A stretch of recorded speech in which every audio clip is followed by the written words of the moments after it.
What's up, friends? It's me, Sean, from Sean's-thoughts.com. For those who don't know me, uh, so I finally figured I would speak on what's going on in our world right now. Um, I've heard a lot. A lot of people are hurting right now. A lot of people are confused. A lot of people are angry. A lot of people are fighting. A lot of people on both sides, and and we don't understand. Um, I was asked, how come I haven't spoken yet? And the simple fact is, I had to wait.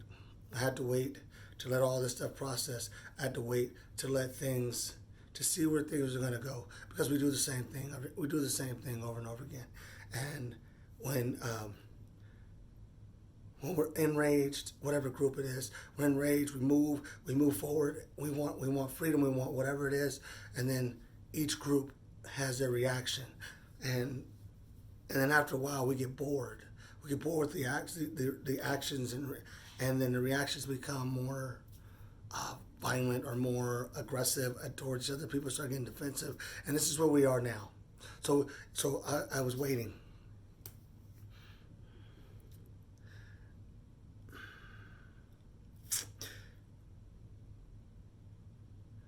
When George Floyd died a couple weeks ago, I actually wanted to wait till his funeral. I don't want to speak before that.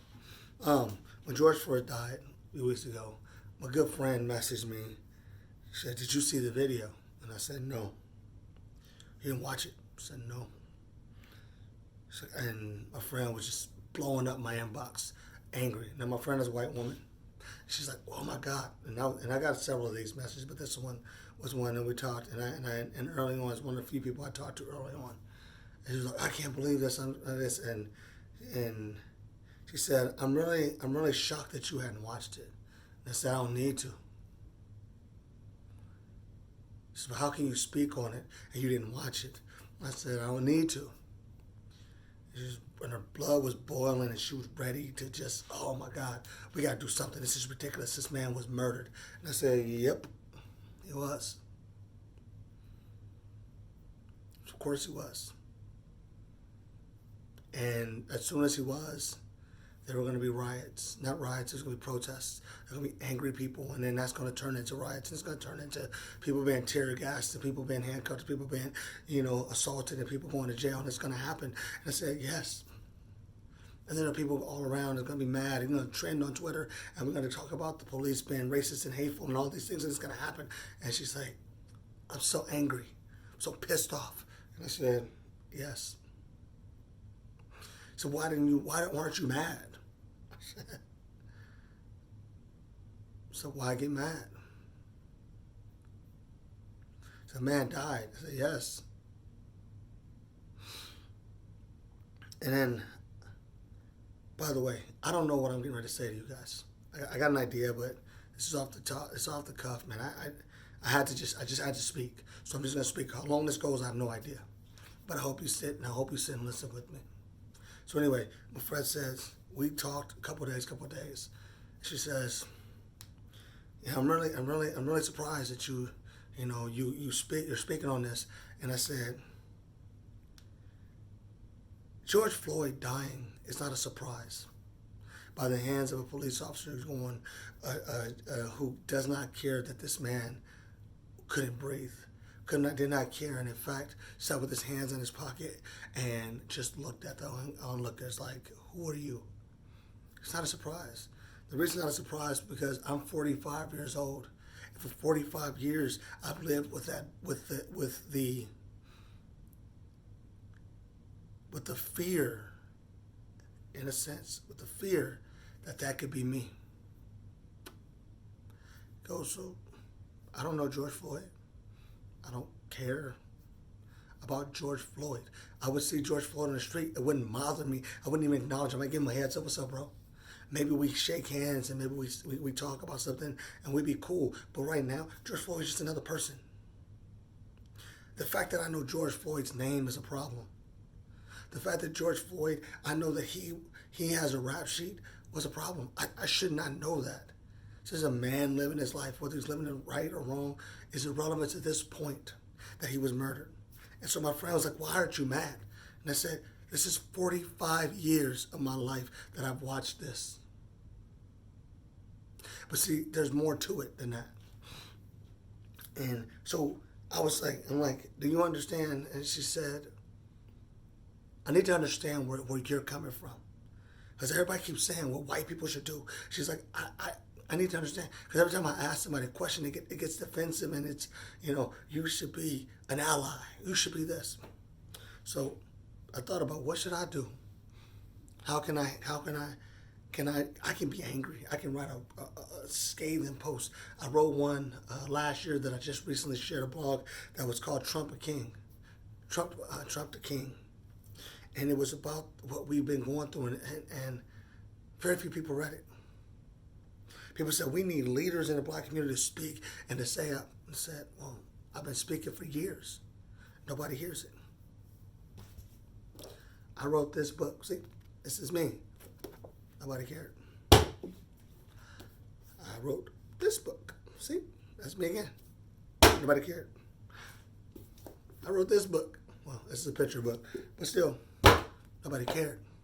I've been speaking forever. So like, why use my voice? Because it's going to go on deaf ears. So I waited, and I said, all right. I could tell people how they wrong. I could tell police they wrong. I could tell white people they wrong. I could tell this country it's wrong. I can get up in here and I can go and march and I can burn stuff and I can do all that. But then in the morning I gotta fix it. So I want to know, what do I do? And then I asked myself, what would I tell my sons?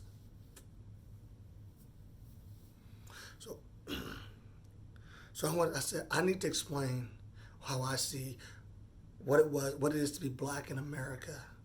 And not black in America from the form of making people feel bad about themselves, but so you understand what the history has. Because you hear people say stuff like, well, you were never slaves. Look at what you got. Look what you can do. When the NFL players were kneeling, they said, look at what you can do. Look at they're ungrateful. Use a different platform. Use a different platform. They're peacefully protesting. We didn't care. The black dude should just shut up and freaking play. And so I'm like, who am I? Just a dude. But I thought about it.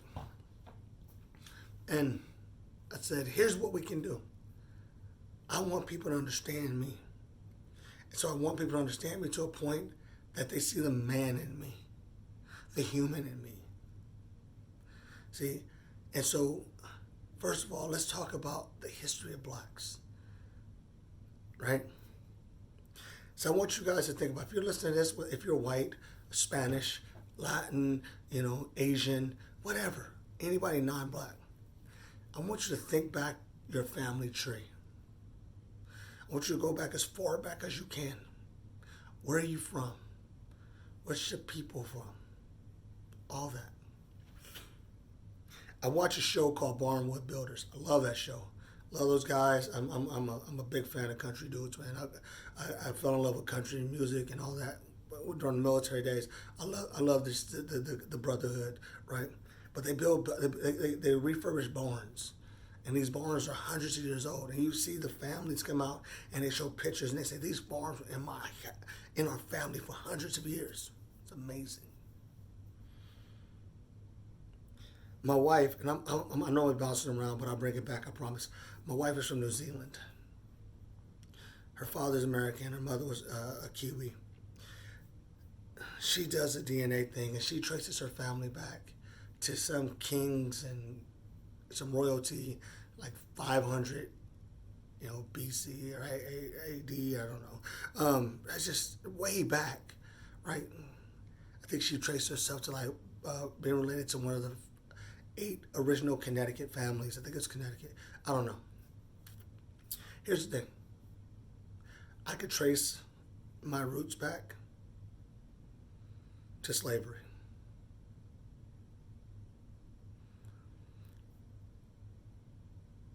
When people want to know what black people are, Understand this.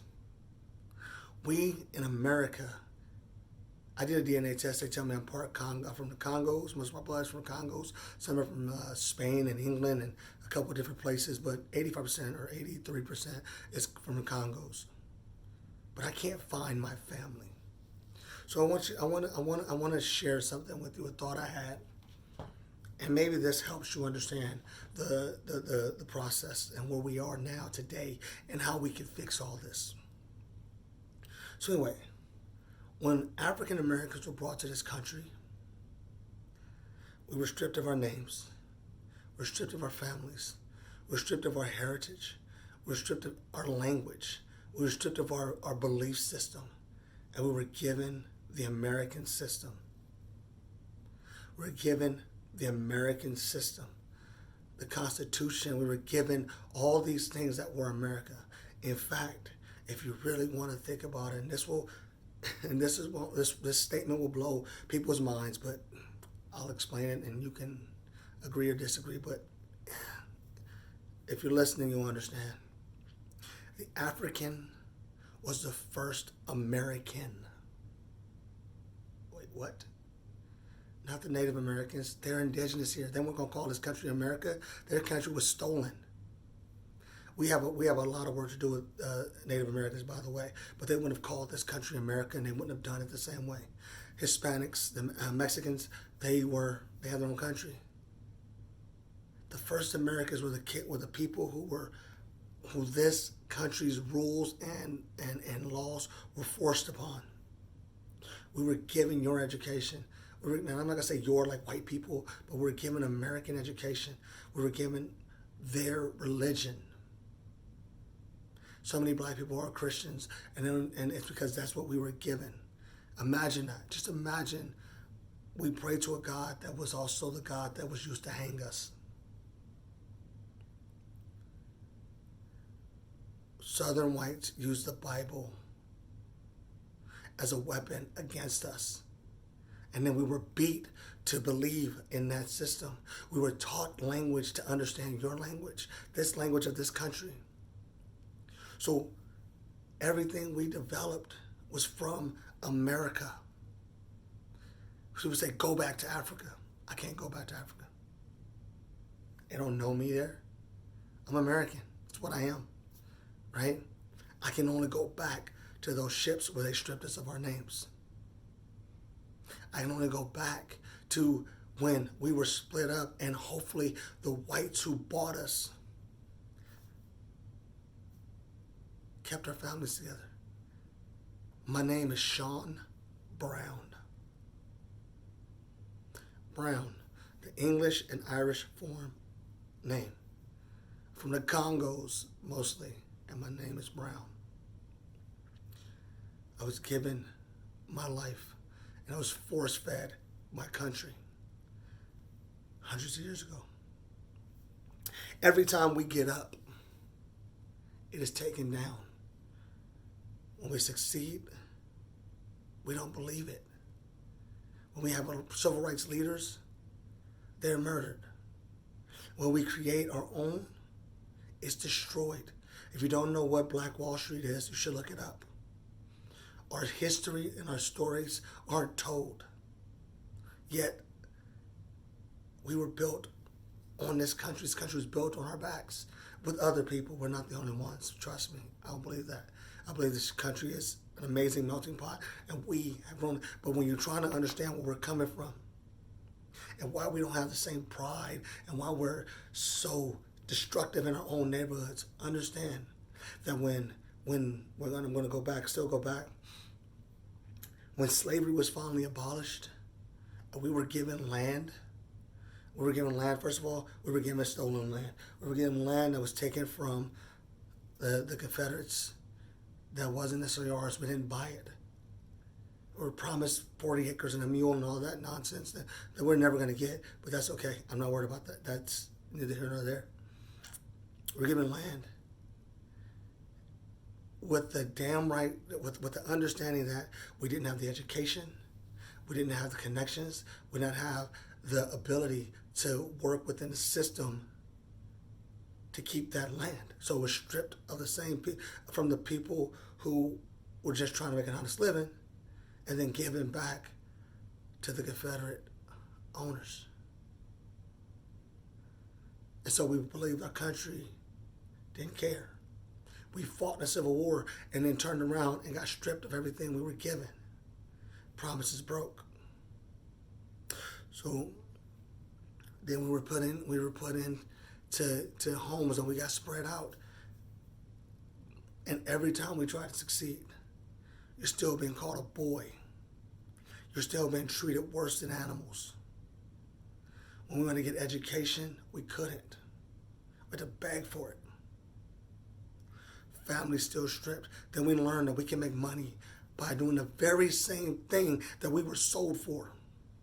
Do you understand that in our communities we talk about our bodies, our physical prowess, our strength, the very words that were used to sell us on the trading blocks, on the slave block. Strong black man, right? Can handle, can carry the load, right? We run around, we swole up, we mean mug, and we angry. Because we can take the heat, we can take the beating, and we can stand up. So we have pride, but not pride in who we are, because we're Americans. We have to be designated as black Americans, and we have pride. We have pride in who we are.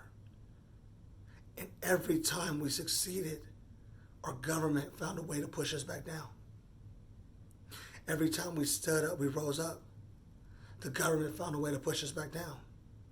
Our police officers, I'm from Los Angeles, California. If you do not know about the Rampart Division of the LAPD, the gang unit, and the corruption back in the early 90s and late 80s and early 90s, look it up. Many black men were thrown in jail for petty crimes and stuff that they wouldn't get. So we stopped believing in the system. And what happened is we took it upon ourselves and we ate from each other. So when somebody says, what about black on black crime? You're fucking right. I hate that. And I'm more likely to be shot by a black man than I am by a white cop. I know that. So is my son. I have to tell him how to roll through LA. I got to tell him what he got to look for in LA, because we look at each other in suspicious ways. Because we know nobody's out there looking out for us. And that constant threat of being arrested, thrown in jail, getting life for petty shit, being accused of a crime that we didn't commit, and we know we're going to go to jail for. That's what we know. That's the thing that we've been carrying. I shared the other day. I shared a message. A guy said he looked like he fit the description. Almost every black man from the inner city has heard that term, or most of us that grew up around a little rougher neighborhood. I fit the description. Think about always being the description. Think about living your life. If you got a son, think about your son having lived their life, going through fit the description. And somebody can pull you out of your house or out of your car, and you just got to shut up and take it. You got to shut up in front of your wife, and you got to shut up in front of your kids, and you got to take it. See, you want to understand what it's like to be a black man. I'm proud. And I'm not going to I don't want any other person talking down to me for no reason. Especially if I didn't do anything. So we took slavery and we took all these things and we moved. We saw our heroes murdered. Some by our own hands, some by the government. Murdered, some by police officers. We saw when we learned lessons of history that wasn't about us. It was told to us. It was no different than when we were taught the Bible. Now, this isn't anti-Bible. This isn't anti-white. This isn't anti-anything. I'm just saying, if you want to understand where we're coming from, understand that we've been carrying a weight of a world, of a nation that has just basically done everything it could to put us down. Whenever we stand up, somebody says no. So I learned how to navigate. And I started talking, but I didn't start talking for black people. I started talking for all people because I realized something long ago. And I did this when I joined the military.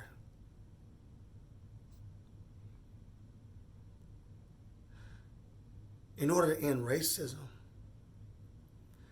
I got to stop being a black man to you. You got to stop being a white man, a Mexican man, an Asian man, whatever, and women. I'm not excluding the women.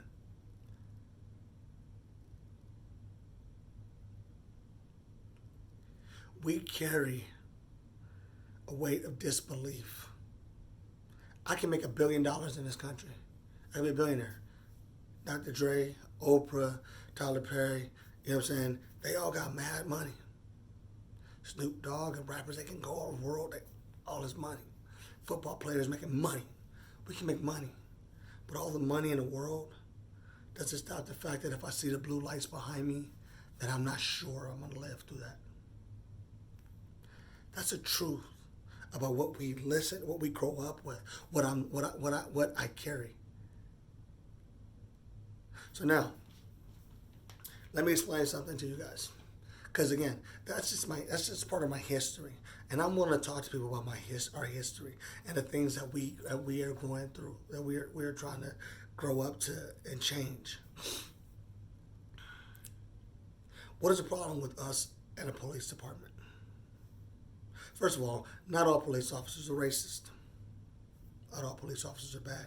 You're right. Not every cop is racist. Not every cop is bad. Not every situation that happens with a black person being killed or detained by police officers has to do with race. But the history has shown that we are unjustly assaulted for doing something that other people, other races, don't do. The fact that this police officer was able to sit on this man's back and neck and for 8 minutes, and he put his hands in his pocket and he acted like it didn't matter. He didn't give a damn. I want you to understand something. I spent 22 years in the military. For those who hate the police, you might as well hate the military as well, because military is nothing more than a police force that goes around the world. You should see the shit the military does around the world in foreign countries. That's why many countries hate what we are. Because we don't do no-knock warrants. We ain't knocking. We just go in. Somebody gets hurt in Afghanistan, they just pay the family off a little bit. That's what they do. Right? It's understand about war before you talking. But anyway, I want to explain some of the segue again. When I saw that, when I watched part of the video, I pictured my sons.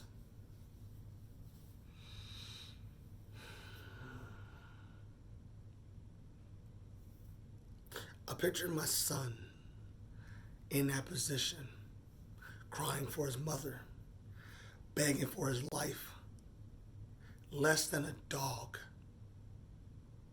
less than an animal, to someone who just didn't give a shit. And my friend was wrong. I was angry. I was hurt. And I was mad that we've gotten so far in this country that it isn't just that cop. It was all the other cops who stood around and didn't say, hey, dude, hey, let's get him off the ground. Nobody gave a damn. So what is the problem with police officers and black people? I'm going to tell you this, and this is my opinion, and I think it's absolutely correct. Police officers have a tough job to do, and police officers are seeing statistics instead of the men and women that they are talking to.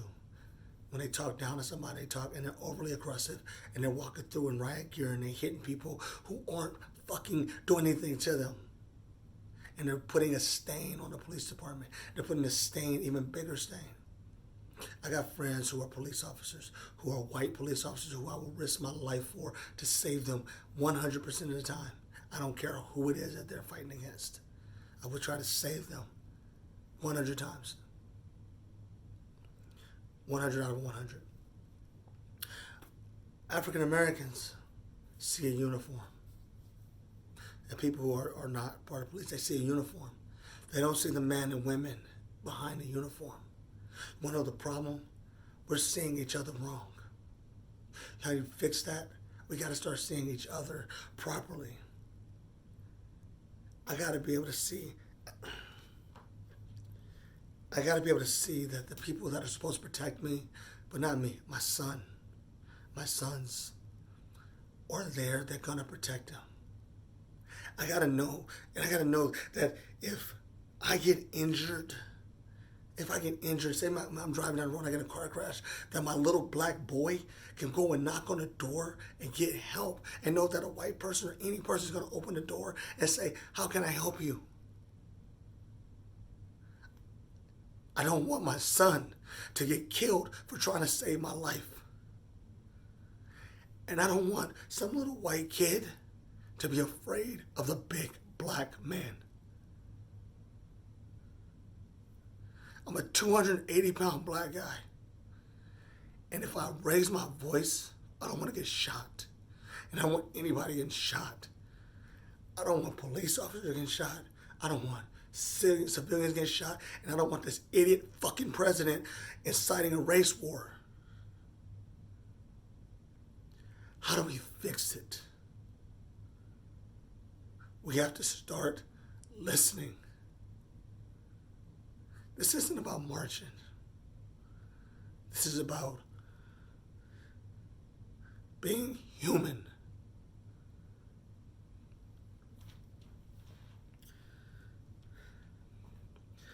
I will never hate a police officer. I can't. Because I know what it's like to have somebody's life in your hand. I don't hate somebody because they're white. And I don't hate them because of the history of this nation. But I hate the fact that today we have to tell people that the Confederate flag is not supposed to be flown in our fucking country of freedom. That the Constitution is about all people. That the President of the United States is literally attacking the poor day in and day out. And people who I would go to war with are celebrating someone attacking my family. And saying, isn't this guy great? No, he's not. And he doesn't represent America. And he's not making it great again. That's why people are marching. That we can turn, and the first thing we want to say is that, look at these black people rioting and looting, and look how mad I am. But you're not as mad for a fucking black guy having a knee on his neck for 8 minutes.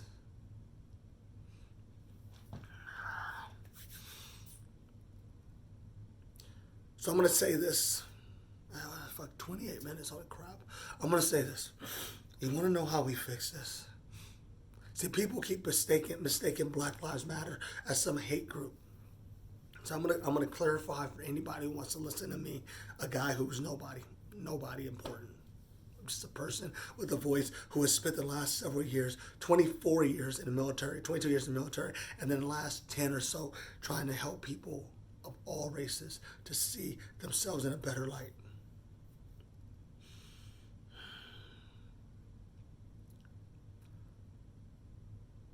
Black Lives Matter isn't about not arresting black people.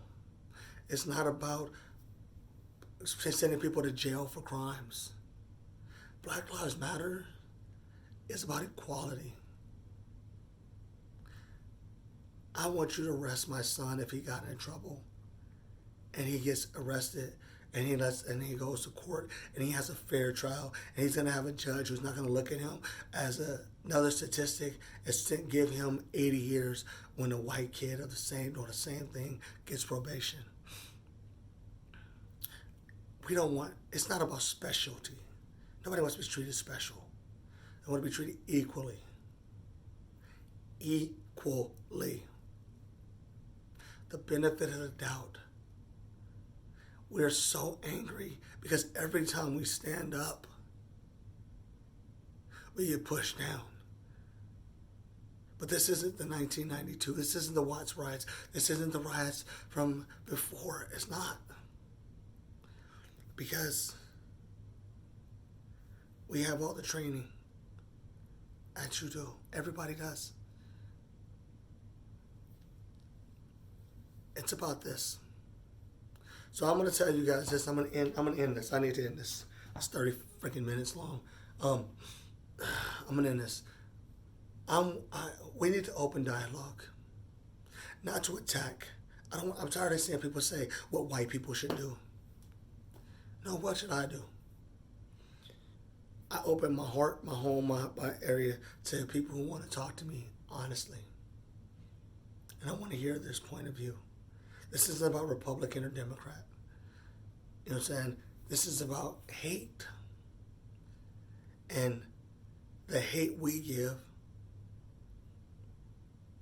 can't be, the hate we get, we can't put on someone else. None of us get forward if we're just passing our pain onto someone else.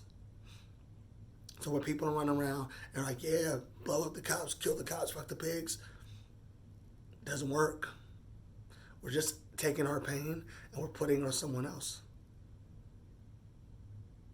There's a saying in the Bible, I believe it's in the Bible, it says, do unto others as they would do unto you. I don't want to be treated special. I want to be treated equally. I want to know that a traffic stop doesn't resort in killing.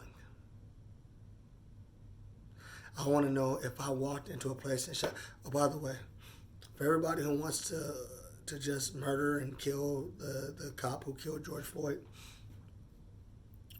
I'm going to tell you, stop. If we want actual justice, then we got to watch justice work, and we got to demand that justice does what it's supposed to do. If we take someone else's rights and we take their rights that are given to us in the Constitution, then we're no better than the people who have taken our rights. I serve this country so that we can have the right to stand up with each other and have a fair trial, have just sentencing,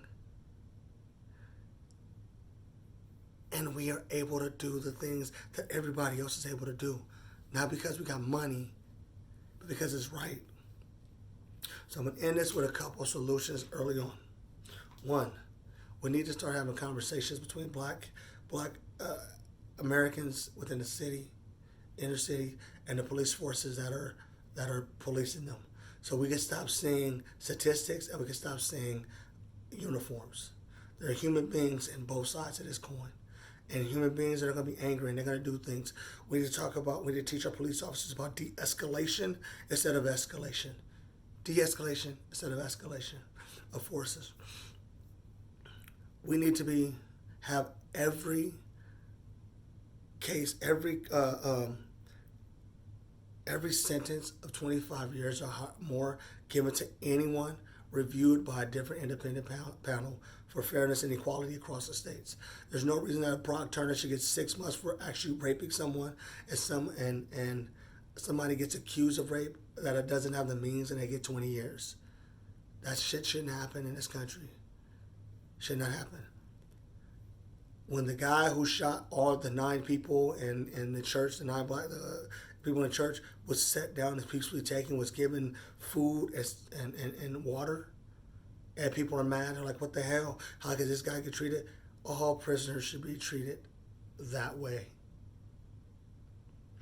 Black person be taken into custody and given every respect as a human being, no matter how they are. We should be treated that. We should be treated with respect. Police officers need to be respected, but hey, if you are a police officer and you're mad right now, and you're mad at the protests, and you're mad at the things, and you're like, screw this stuff, and you're a police officer's wife or a husband, and you're mad that you're one of Blue Lives Matter people, and you're mad at all these things, ask yourself this. If you're honorable, why aren't you speaking up? Because the good old boy system doesn't work here. You're part of the problem if you're not fixing the problem. We do it in the military.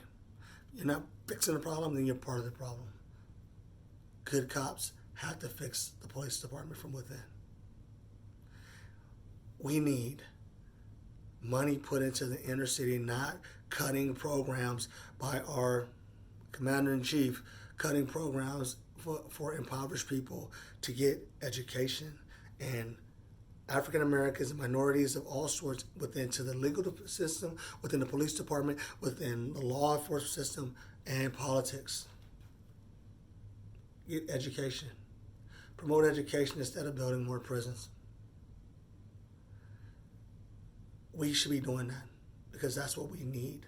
And it isn't excluding white people. No. White people don't owe an apology for being white. This is a freaking color. That's all this is, a color. And that's all it should be. I want to look at you as a person. And I want to be looked at as a person. That's all it is. It's all it is.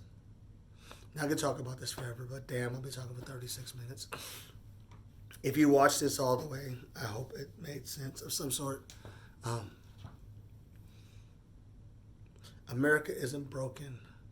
America, the swamp's been drained. And all the grimy crap is coming up.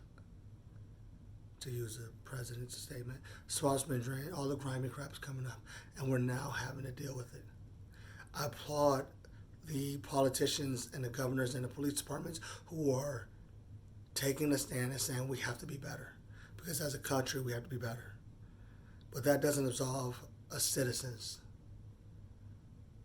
We don't need to be burning down targets and all of these things, right? Destroying property isn't going to make it better, make it right. Our education and changing the system from within and fixing it from within is going to change it, going to make it right. We have a chance to do something great. We have a chance to make this country what it's supposed to have been. We need our officers to stand up. We need our minorities to stand up. We need our majority to stand up. We need to stand up. I would say one last thing that we need to do. We need to get off our asses and we need to vote, not just for the President of the United States, but for every politician that is out there. This isn't about believing your Republican side or Democrat side, but if you're not talking about what's best for the nation, and I'm not talking about this libtard stuff and this socialism stuff and this communism, I'm not talking about that crap. Get up and vote. Right now, your voting rights have been taken away from you, and we need to be better in that. So get out and vote for your sheriffs, for your state legislators, for your congressmen, for your president. And then work to be better people. I'm Sean. I don't have all the answers, but I think we can be better. I think we can do better. I think that people are now at a point where they're listening. So if you're black and if you're angry, calm your ass down and talk. Reach out a hand and help somebody understand you. Because that's what we need.